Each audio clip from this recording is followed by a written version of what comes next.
लेकिन आज सारा कुछ बदल गया।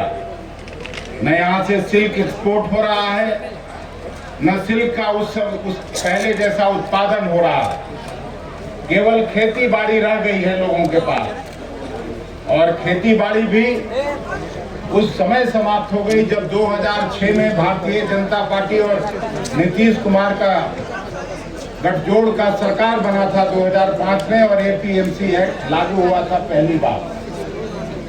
एपीएमसी एक्ट लागू होने के बाद बिहार के किसानों की आमदनी भी समाप्त हो गई। खेत खलिहान में काम करने वाले लोगों को, चाहे मजदूर हो या किसान हो, सबकी आमदनी घट गई। आज जमुई में प्रधानमंत्री जी आए थे। जरूर लोगों के मन में ये सवाल होता होगा कि पहली बार जब आए थे तो उन्होंने वायदा किया था कि 2022 में हम किसानों की आमदनी को दुगना करेंगे, लेकिन किसानों की आमदनी तो दुगना नहीं हुआ। लागत खर्च जरूर किसानों का दुगना के बजाय चौगुना हो गया, और इसलिए खेत खलिहान में काम करने वाले लोग इस सरकार से निराश हैं।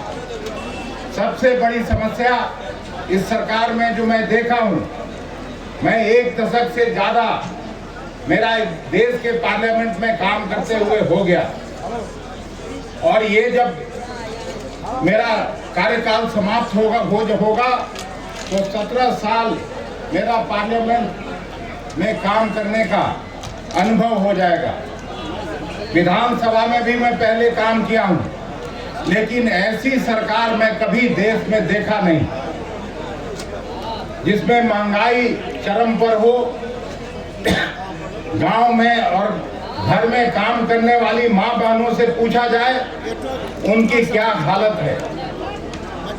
गरीबों के थाल से दाल और सब्जी गायब है, फिर भी आज महंगाई की बात ये सरकार नहीं करती। बेरोजगारी दर में बांग्लादेश, पाकिस्तान और श्रीलंका से भी भारत ऊपर चला गया, फिर भी उसकी कोई बात नहीं करता। आप पत्रकार साथी यहाँ बैठे हैं, यूपीए 1, यूपीए 2 की सरकार मनमोहन सिंह जी के नेतृत्व में थी।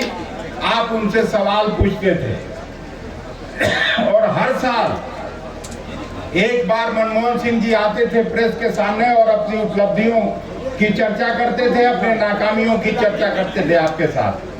जब कभी विदेश जाते थे, मुझे भी याद है उनके सरकार में मंत्री बनने का अवसर था,